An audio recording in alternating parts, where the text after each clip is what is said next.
recall many incidents of the summer of 1887 that followed my soul's sudden awakening.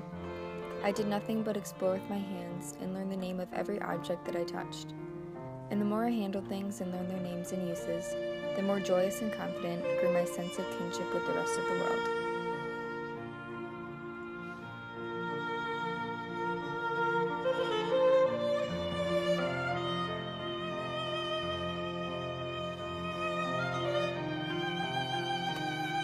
When the time of daisies and buttercups came, Miss Sullivan took me by the hand across the fields, where I learned how the sun and the rain make to grow out of the ground every tree that is pleasant to the sight and good for food, how birds build their nests and live and thrive from land to land, how the squirrel, the deer, the lion, and every other creature finds food and shelter. As my knowledge of things grew, I felt more and more the delight of the world. Long before I learned how to do a sum in arithmetic, or describe the shape of the earth, Miss Sullivan had taught me to find beauty in the fragrant woods, in every blade of grass, and in the curves and dimples of my baby sister's hand. She linked my earliest thoughts with nature and made me feel that the birds and the flowers and I were happy peers.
But about this time, I had an experience which taught me that nature is not always kind.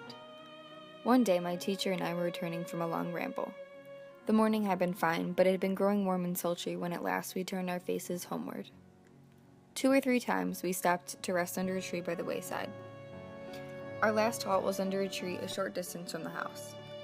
The shade was grateful, and the tree was so easy to climb that with my teacher's assistance, I was able to scramble to a seat in the branches.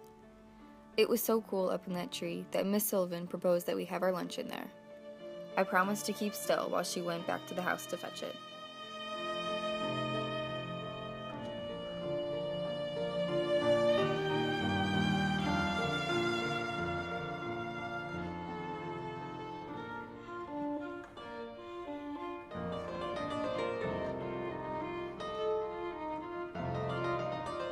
Suddenly a change passed over the tree. All the sun's warmth left the air. I knew the sky was black, because all the heat, which meant light to me, had died out of the atmosphere. A strange odor came up from the earth. I knew it. It was the odor that always precedes a thunderstorm. And a nameless fear clutched at my heart. I felt absolutely alone, cut off from my friends and the firm earth. The immense, the unknown, enfolded me. I remained still and expectant. A chilling terror crept over me. I longed for my teacher's return. There was a moment of sinister silence, then a multitudinous stirring of the leaves.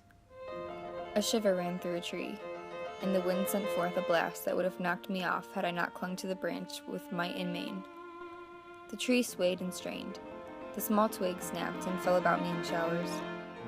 A wild impulse to jump seized me, but terror held me fast. And just as I was thinking the tree and I should fall together, my teacher seized my hand and held me down. I clung to her, trembling with joy to feel the earth under my feet once more.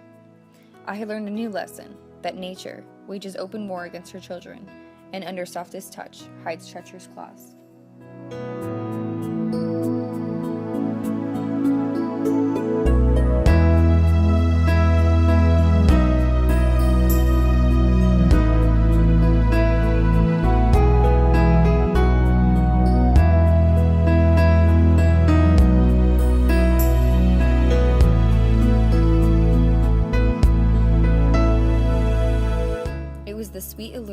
of the mimosa tree, in full bloom, that finally overcame my fears.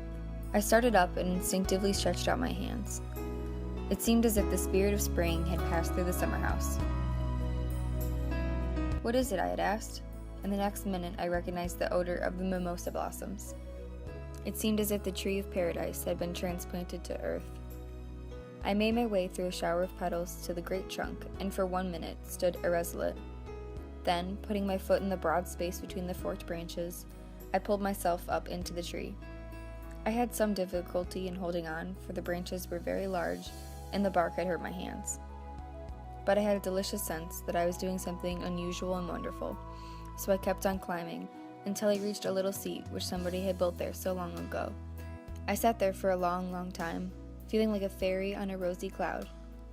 After that, I spent many happy hours in this tree of paradise, thinking fair thoughts and dreaming bright dreams.